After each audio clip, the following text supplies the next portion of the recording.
ছাত্রলীগের আগেও ছাত্র দলের যে ইতিহাস ঢাবি ক্যাম্পাসে নাই তা তো না। মেইন থ্রেটটাই যেটা দেওয়া হয় যে তোর মাথার উপরে ছাদটা আমি দিছি বা তোকে আমার আন্ডারে উঠছিস, তো আমার প্রোগ্রাম তো তোকে করতেই হবে। আসলে আমরা ছাত্র রাজনীতির বিপক্ষে না, আমরা যেটা বলতেছি যে ক্যাম্পাসে অবশ্যই রাজনীতি থাকবে, কারণ আমাদের ইন ফিউচারে রাজনীতিবিদ লাগবে, বাট আমরা হল ভিত্তিক রাজনীতি এটার বিপক্ষে কথা বলতেছি। শিক্ষার্থীরা হল ভিত্তিক রাজনীতি চাচ্ছে না।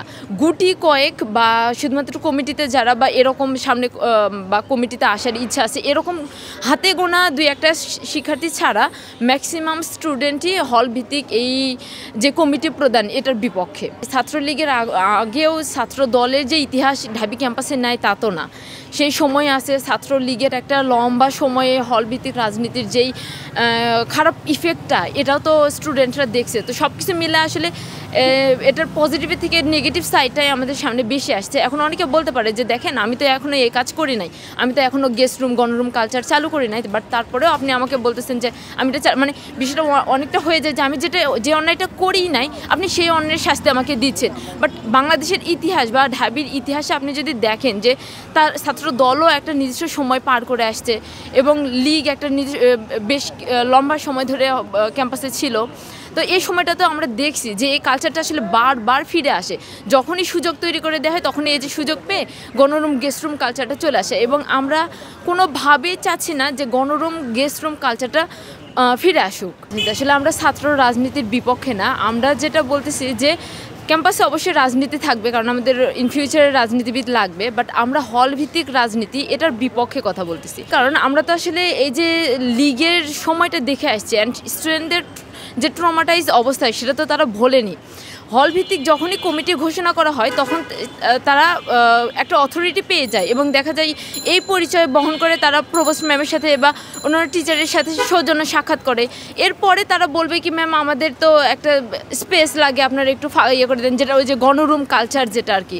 তো এই গণরুম কালচার ফেরত নিয়ে আসার জন্য এই হল ভিত্তিক যে কমিটি ঘোষণা এবং হল ভিত্তিক রাজনীতি এটা অন্যতম মুখ্য ভূমিকা পালন করে। এবং এরপরে যখন গণরুমের বা মেয়েদেরকে তারা সিট দেওয়ার অথরাইজ এটা পায়, বা সিট দেওয়া বলতে আসলে মেয়ে তোলার যে অথরিটিটা এটা যখন তারা পায় তখন তাদের কি হয়, এই যে গেস্ট রুম কালচারটা অটোমেটিক চলে আসে। কারণ তাদেরকে মেইন থ্রেটটাই যেটা দেওয়া হয় যে তোর মাথার উপরে ছাদটা আমি দিছি বা তোকে আমার আন্ডারে উঠছিস, তো আমার প্রোগ্রাম তো তোকে করতেই হবে। স্টুডেন্টরা কে চায় যে সে পড়াশোনা ছাড়া অন্য কাজ করবে বা পড়াশোনার বাইরে, আসলে এখানে পড়াশোনা টিউশন এগুলোর বাইরে ওরকম সময় হয় না যে আমি, এবং কারো ইচ্ছাও থাকে না, এটা ওয়ান কাইন্ড অফ জোর করেই নিয়ে যাওয়া হয়। অ্যাক্টিভ পলিটিক্সে যাদের আসার ইচ্ছা থাকে না তারা কেউ কখনো ইচ্ছাকৃতভাবে স্বতঃস্ফূর্তভাবে এই প্রোগ্রামগুলোতে অ্যাটেন্ড করে না। And first year second year যেটা দেখা যায় তাদেরকে জোর করেই নিয়ে যাওয়া হয়, ইভেন থার্ড ইয়ার পর্যন্ত।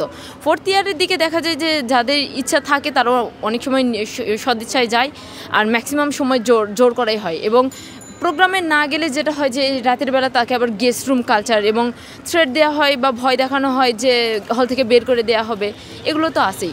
কেউ যদি ব্যক্তিগত জায়গা থেকে পলিটিক্সে ইনভলভ হতে চায় আমরা তো তার সেই অধিকারটাকে খর্ব করতে পারি না। আমরা সেটার পক্ষেও কথা বলি যে ঠিক আছে আপনারা রাজনীতি করবেন, বাট সকল রাজনীতি হলের বাইরে হবে। হলে সে শুধুমাত্র ওই হলের আবাসিক শিক্ষার্থী।